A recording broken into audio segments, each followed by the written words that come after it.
Coalition Plus, c'est une idée à la base. C'est l'union d'associations qui travaillaient dans leur pays, qui sont des grosses structures, qui représentaient la lutte contre le sida de leur pays, qui voulaient avoir une voix au niveau international, parce qu'aujourd'hui, la santé, elle se décide avant tout à l'international.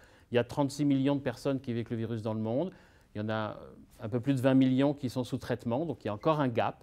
Il y a encore des choses à faire pour permettre que tout le monde soit sous traitement. Donc il y a besoin d'impliquer les personnes elles-mêmes, pour qu'on définisse des programmes qui leur correspondent.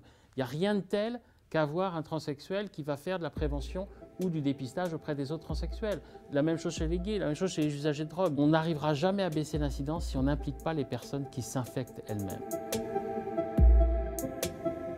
On est dans des vraies difficultés d'égalité d'accès aux soins. Et ça me met très très en colère. D'avoir moi accès à des soins de qualité et de penser que dans le monde, il y a des gens qui n'y ont pas accès, que ce soit en Afrique, soit en Amérique du Sud, mais même ici, en Europe, il y a des gens, en France, on juge, ce que disait Foucault, on juge une société à la manière dont on traite ses marges.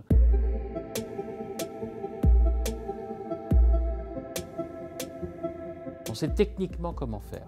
Il manque 18 milliards pour arrêter cette épidémie. 18 milliards, c'est quoi? C'est une semaine de guerre du Golfe. On se mobilise pour faire en sorte qu'au niveau international, il y ait de l'argent pour pouvoir identifier les personnes qui s'infectent, pouvoir leur permettre d'accéder au traitement ou pouvoir faire en sorte surtout qu'ils ne s'infectent pas. Donc pour ça, le Fonds mondial, c'est un superbe outil.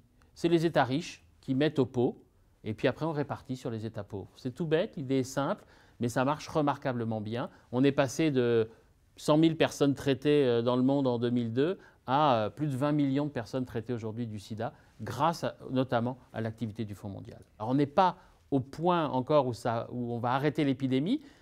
On espère y être en 2030. Il nous reste 10 ans d'investissement pour arriver à avoir cet impact-là.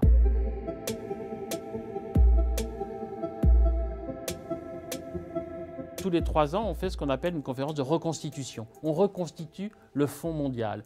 Tous les États vont mettre au pot et décider de combien ils vont donner pour les 3 années à venir. Cette année, en 2019, c'est la France qui organise cette conférence. L'objectif à nous serait d'arriver à 18.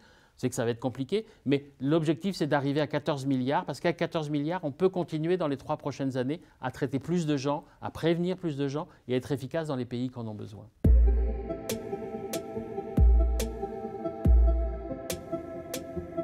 Quand on reçoit un petit don de gens, c'est difficile pour moi de dire petit don, parce que chaque don est important et chaque euro est important.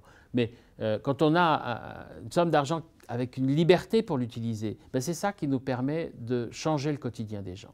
Parce que prendre un traitement tous les jours, à vie, c'est très difficile. Quand on a 10 ans au Burundi et qu'on vous dit qu'il va falloir prendre un traitement lourd tout le temps, eh ben, les dons qu'on a, ça nous permet de mettre en place un programme qui va accompagner cet enfant. Ça nous permet de l'emmener à l'école, ça nous permet de faire tout ce qui va construire sa vie et de faire en sorte qu'on va avoir quelqu'un en bonne santé qui ne va pas infecter les autres.